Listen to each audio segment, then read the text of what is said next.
Welcome to the Celebrating Women podcast as Ashely Fisher and Mandee Uncapher dig into conversation about women, their issues, their thoughts, their lives, and celebrate their gifts, their talents, their courage.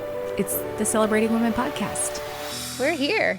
We're here. After how many years of talking about this or talking around this? About 3? Yeah. Maybe. I think you had moved to your new home. Yep. I came over for coffee one day. Yes. Which, let's see, it's March, so I think it was literally 3 years ago this week. Really? Yes. Because tomorrow is my middle kiddo's birthday, and we moved in like 2 days before his birthday. Wow. Yep. Wow. Okay, so I guess we should introduce ourselves. So my name is Mandee Uncapher. I've also been known as Mandee Montana over the years on East Texas Radio. And that's really how you and I first met, because you came to photograph me for the radio station. I did. They hired me for headshots, and which kind of turned into a cool, like, each radio host kind of picking their setting that they loved or that kind of represented them, and then me going and just shooting them in those spaces. And for you, I think the first place we like actually met was in the art studio downtown. Yeah. Is that right? It is. Heart of Tyler, where I was a board member for Heart of Tyler for like 7 years. And the gallery space there, it's not there anymore. It's now, I think it's like an architectural studio. I'm trying to remember his name. Jennings Architecture is there now on one side, and then Lightbox Collective is actually where the gallery was. Oh, Jennings I didn't is on the realize that. office side. Yeah. Okay. They took that space over. Heart of Tyler moved into Plaza Tower. And so the Main Street gallery still exists. It's just now inside the downtown kind of lounge area, that first floor of Plaza Tower, inside behind Andy's and Oh, that's 1836. That's right. Where all Yes. the seating is. Yeah. But at the time, the gallery was there. What is that? Irwin Street, I think. And yeah, that's where we first met. Yeah. And I remember, like, you were super sweet, and I was still kind of, I can say this now, but I had total imposter syndrome that day. Did you? Yes, because I felt like, I wasn't photographing a family or a baby. I was photographing the DJs of Tyler, and I didn't feel like I'd been in business that long. I had been in business for a while, but still just felt very green.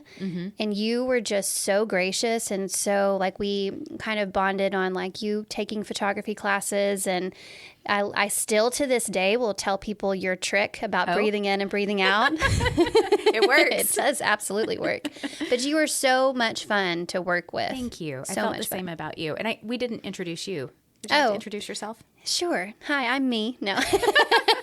I am Ashely Fisher. And yeah, I'm a photographer, a mom, a wife, and a podcaster, apparently. Yeah, I know, right? Who knew we had this in us? But I felt the same way about you that day. I just felt so comfortable. And I think from having taken photography in college and being around people as they were learning the craft, and then hiring various people over the years and interacting with various photographers and radio at events and stuff, I can tell you have a gift for making people feel comfortable on the other side of a camera. And it's a scary place to be. I mean, you're vulnerable when you're the person that's being photographed. Some people love it and they're hams, and it's like, but most people don't. Yeah. It's like hearing yourself recorded. Most people don't like to hear the sound of their own voice when they hear it. A gifted photographer makes you feel beautiful before and after and during the process. And I believe that you do that. Thank you. I certainly had a blast with you that day. We were at the gallery, and then did we do the Rose Garden the same day? Yeah, we went straight from there. I think you changed in the car. I've been known to do that. You would change, like, you had 3 or 4 outfit changes, and we just had fun. It was just kind of a fun, like, girl time. Like, what do you think? Which outfit do you think? I think this one. I do too. And, let me go hop in the car and change real quick. And then we met again, and I don't remember how that came about. So do you want to give me some context? I just remember I don't even remember how you contacted me, if it was Facebook or if you called me. And I'm trying to remember if it was me or if it was our mutual friend, Suzette. It might have been, or it could have been Caitlin, or it could have been Because Lexi? I think that what I did is I had started this project called Celebrating Women, where I was just really just looking at the women that I was surrounded with and their different giftings, their different platforms, just the different things that they were doing in life. And I was taking their portraits, hearing their stories, and just trying to put that out there.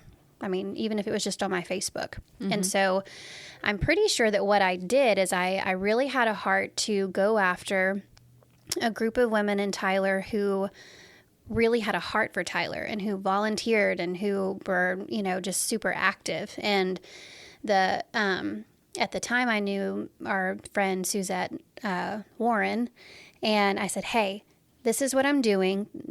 First of all, would you be interested? And she was like, absolutely. And then I said, okay, great.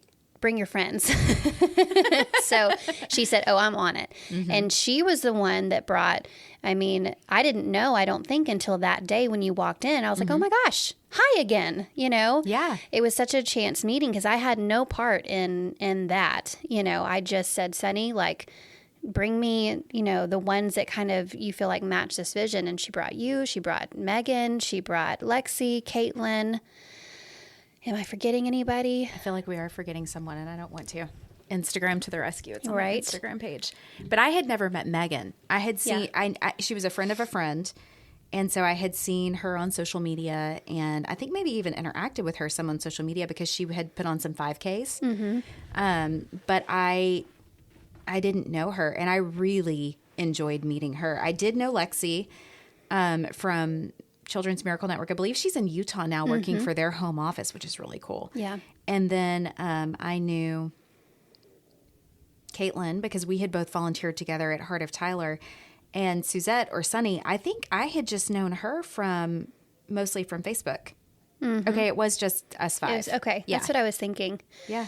Yeah. But you featured other women as well in a different scenario, right? Mm-hmm. So the very first kind of shoot was sort of a boss babe. It was, 3 women who they were kind of upper level and selling unique makeup and, doing that life and making a really good living for their families and really set on empowering women. Mm-hmm. And that was really my thing. I wanted something to be available to break down the lines of competition because sometimes with women that just is there. It gets in the way. And you miss out on some really beautiful people and beautiful relationships. Mm-hmm. And so just going after something that took down those barriers, but then gave people that were not asking for it a platform, because I have so many amazing conversations with women all the time. The best part about that project were the conversations. Mm-hmm. And I have so many conversations all the time that I think, man, other people need to hear that. And I had a huge group of teachers. I had a group of kind of creatives. One had written a book. One was a musician, just all kinds of women, amazing women. And it was a really cool project. And so, I think you even had a dinner at the end where you invited us all to kind of come together. I ended up having to miss it. I hated it that I wasn't available that night, but you booked like a venue in Longview, which was owned by 2 of the people that I photographed as well. Madeline Lackey and her sister Natalie owned Dove Hollow in Longview. Did you know I grew up with them? No. We went to the same school. You're kidding me. Mm-mm. See? They were younger. They were younger than me, so I didn't know them well. Yeah. I think Madeline's maybe like 4 or 5 years younger than me, but we all went to White Oak, really? which is a really small community, so it's hard not to know each other. Oh, my word. Yeah. Well, and they're lovely. They're and they have amazing. a gorgeous venue. They have an amazing venue. They have absolutely knocked it out of the park. They do. They have done it so well. And in the throes, not too long after that of COVID and all of that kind of stuff. Mm-hmm. But we rented out that venue. I sold tickets just so that everybody could have a meal. Yeah. And we sat and, just networking too. I wanted it to be a place where people could meet one another and network with one another. And then I had a sweet friend of mine, Shelby Skiles, kind of be the main speaker that night. And she had been through a horrific couple of years. She lost her 2-year-old daughter to cancer. And she was brave enough on the day that marked her daughter Sophie being gone for 9 months. She got up in front of that room full of people to share her story. Wow. And did so with such bravery, and she was just beautiful and stunning. And everybody in the room was captivated by not only her story, but her faith and her resilience and the fact that she was still standing. Courage. Courage. Yeah. So it was a really beautiful evening. And in a way, I hoped was sort of a hug for her, because I know that if it had been an event put on by Ashely Fisher, not all of those people were there for me. Most of that room was there for her. And I hoped that felt loving for her. So anyway. Maybe we should have her and ask her sometime. I would love that. Yeah. Have her tell her story and then what that event was like for her. Because I would imagine that it would have felt that way. Yeah. That would have been my hope too, because that's any kind of public speaking, but especially when you're telling your story and you're that vulnerable and that you've raw. been through, so soon. Yep. That's, wow. So I guess I'm trying to remember how we came about this. You and I just sort of stayed in touch on social media. I love your work. I think you are just a wonderful photographer. And I would enjoy every time I saw your things come up on my social feeds. And so I was like, I have to stay in touch with this woman. She's lovely. She's got such a great heart. I love her work. I want to support her. I want to see her do well.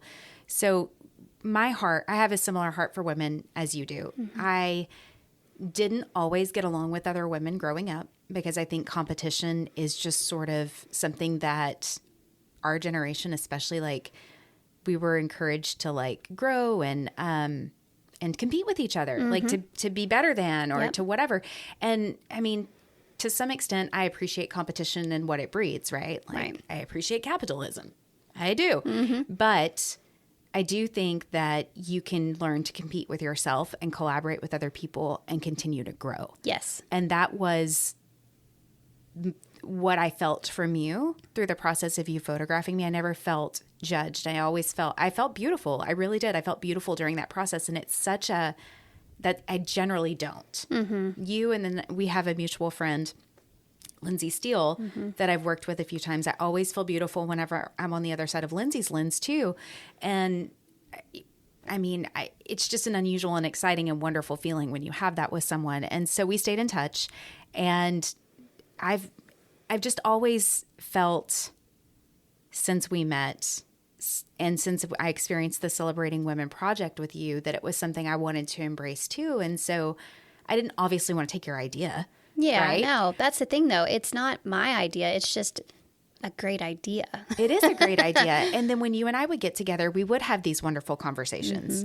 And I think that's what happened that day when we were having coffee. I think we were talking about faith and courage and just the kind of the strangeness of the world at the time. Yeah. Because we couldn't really go and see the people that we wanted to or do the things we wanted to do. And I don't remember if you said it or I did. I don't remember who, but it was like, gosh, what if other people could hear this conversation? Would it empower or uplift them? Right. Maybe somebody should do a podcast like this. Yeah. Wouldn't that be so cool of them to do that? Wouldn't it? And then, we kind of joked about it at the time. And then I tried to do a couple of things on my own. And then I reposted the photograph of the group recently on my Instagram that you had taken and just said what a wonderful experience it was. And I think you commented back like, I've thought about doing that as a podcast. And man, you jumped like you did. It was great. Like I was like, it was one of those moments too. There have been a few of these moments in life where it's almost like God's like, all right, here's a little fork in the road. You can go this way. You can go that way. It's cool. Whatever. You know? And I was like, I'll just jump out there. Hey, what would y'all think about doing this? And man, like in minutes, like you were there and like, hey, I would love to do that with you. And I thought, oh my gosh, like, oh, this could actually maybe happen.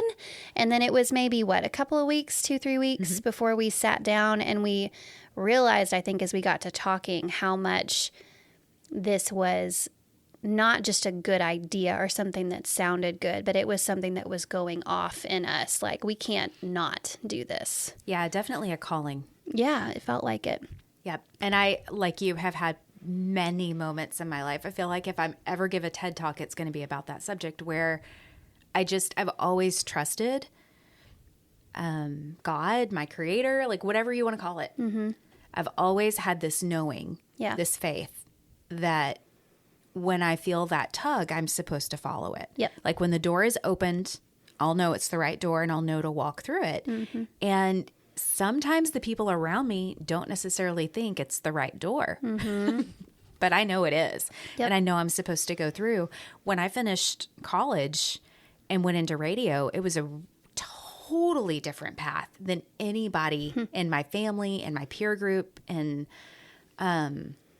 my teachers. It was a really strange path. I had been very academic focused and competed in UIL and very I did, I don't know, math and science and spelling and all these things in high school and was in yearbook, all the things. It was a small school. I did a lot of things. And there was room for that. But everybody thought I'd go to a big school and I would go on to get like a professional degree. Yeah. And I didn't. Yeah. I did completely the opposite. I went to Kilgore College and I worked on my associates there. I was in the band. So I participated with the Rangerettes. I was not one, but I have great admiration for them. And then I ended up in photography and journalism my second year. And then I took a third year at community college. Okay. I had one credit that I needed to finish. And I used that as a great excuse to only take photography and art classes for a year because Sounds I thought awesome. It was. Yeah. I thought I may never get this opportunity again. Yeah. I was living at home. I was working part-time in radio. And so, and it didn't, community college is so much more affordable than going to a major university. And the one here in the photography instructor at Kilgore College was amazing. Just like really world class. And so I thought, for like a couple $100 a credit, like why not? Why not? And it was a beautiful experience. But then I got offered a job, oddly enough, like literally next door to this building. That's wild. It is so wild. Crazy. And I started there on a Monday after graduating from KC on a Friday. And then to gosh, how many years has it been now? Like almost 20. That was 2005. So 18 years later to be here with you doing this. Next door. So what you're saying, Mandee, is that you are quite the trailblazer. I think that's what you're saying. I don't think so at all. I think that I just think you have to follow that tug. Yeah. And get comfortable within yourself and comfortable enough with your creator that you know what that tug is. That's the thing. And the difference is, at least for me, it's the tug that won't let go. Mm-hmm. Because sometimes, just like when you're, in like a bakery, you get a little tug to buy a cookie. Right. But then there is a gnawing ache to eat on a regular basis. Mm-hmm. You know what I mean? Mm-hmm. So sometimes something is fleeting, but like for us in having these conversations about starting a podcast, celebrating women, it has not let go of us for years. It's just been this thread that's just been there. Mm-hmm. And I think, for a lot of people, when you come to that moment, you just know. Mm-hmm. And, so I think that hopefully this is going to be an example of, hey, when you jump on it, something really cool can come of it. We'll see. Yeah. But it's really come together nicely. And I think that's another thing that, it's like the chairs that we're sitting in. The sign, it all, the mics and the booms, all of this, none of this was here, 2 weeks ago? Yeah. 3 maybe? Like we pulled it together so quickly. It wasn't a challenge. Mm-hmm. And I feel like that's like when you do have that tug that you're talking about that won't let go, and then you decide to take action, it's really beautiful how things just start to support that action. Yes. Right. Yeah. And I think that's what's happening here. And so my hope and my intention with this is that it's supportive and empowering to other people. Yeah. And that maybe by getting to hear some of the conversations that you and I have and the guests that we intend to bring on, letting you hear their stories and what motivates them and how they feel led to do the things that they do and embrace their passions, that it will encourage more people to do that and to live a more fulfilled life. Absolutely. Let's do it. Okay.